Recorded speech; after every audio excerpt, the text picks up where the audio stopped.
La parole est désormais à Gauthier Caron-Thibault pour le groupe Paris en commun. Merci Madame la maire, mes chers collègues. En 2020, malgré la crise sanitaire, les confinements et le danger additionnel pour leur santé et leur vie, des dizaines de milliers de personnes ont abandonné leurs possessions et leurs proches pour braver l'inconnu, le danger, le froid. L'Organisation internationale pour les migrations a enregistré l'année dernière plus de 3 900 décès de migrantes et migrants à travers le monde, et ce décompte macabre n'est que l'estimation la plus faible. Nous aurons à ce sujet l'occasion tout à l'heure de soutenir l'essentiel travail de SOS Méditerranée que je tiens à saluer en passant. Les personnes qui survivent à l'effroyable traversée et que le hasard mène jusqu'en France arrivent dans un état de dénuement absolu, souvent sans parler notre langue, avec le bagage lourd apporté de l'exil. En 2020, ils étaient 14 302 à faire leur première demande d'asile, chiffre en baisse de 41% en lien avec les ralentissements des flux et de l'activité des services liés à la pandémie. Sur ces 14 milliers, de 30 à 40% des primo-arrivants se retrouvent en particulière précarité du fait du règlement de Dublin. Leur donner un espace de répit, une bulle, où reprendre leur souffle le temps d'accéder aux plus élémentaires des droits, négocier les tours et détours de notre système sanitaire et social si complexe, dans l'attente d'une décision qui pourra à terme leur accorder plus de visibilité et de protection, c'est cela qu'a fait la bien nommée halte humanitaire dans ce bâtiment central qu'est l'ancienne mairie du 1er arrondissement.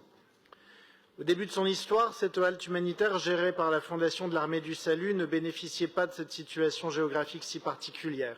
Elle a été créée en mai 2019 à proximité immédiate des campements entre Paris et Saint-Denis, à Porte de la Chapelle, dans des locaux mis à disposition de la ville à titre gratuit par la compagnie de Phalsbourg. Ces actions ont pu poursuivre dans ce lieu jusqu'au 11 octobre 2020, essentiellement autour du repos, de l'hygiène et des premiers soins.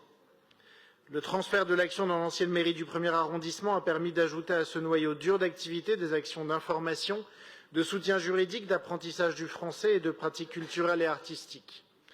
Le 9 novembre 2020, à son ouverture dans le centre de Paris, les locaux n'étaient pas complètement prêts et la halte a su mettre à profit ce temps d'activité réduite où elle ne proposait que des consultations médicales sur rendez-vous à une quinzaine de personnes par jour pour réunir tous ses partenaires et affiner l'offre dans ce nouveau lieu. Madame.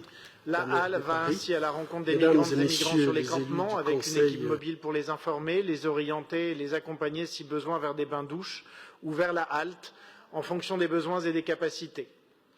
Pour réaliser au mieux ce travail, l'équipe de la halte comporte des travailleurs pairs dont les parcours sont similaires à ceux des personnes concernées, ce qui permet de connaître au mieux les besoins et de créer au plus vite la communication et la confiance.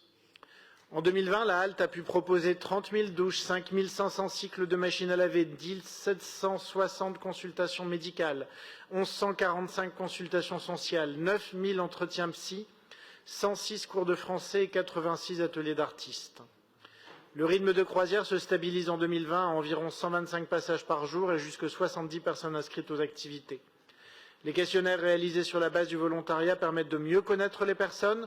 Nous savons ainsi que sur les 305 nouvelles personnes qui se sont présentées à la halle, 65 avaient une demande d'asile en cours et 15% une demande de protection internationale. 15%. Pourtant, 65% se déclarent sans hébergement, ce qui doit nous mobiliser sur l'effectivité de nos valeurs d'accueil et d'asile. Comme élu de Paris-Centre, je suis particulièrement fier que notre territoire ait pu ainsi prendre toute sa part à l'effectivité des droits et ainsi contribuer à faire respecter la dignité de tous et de toutes.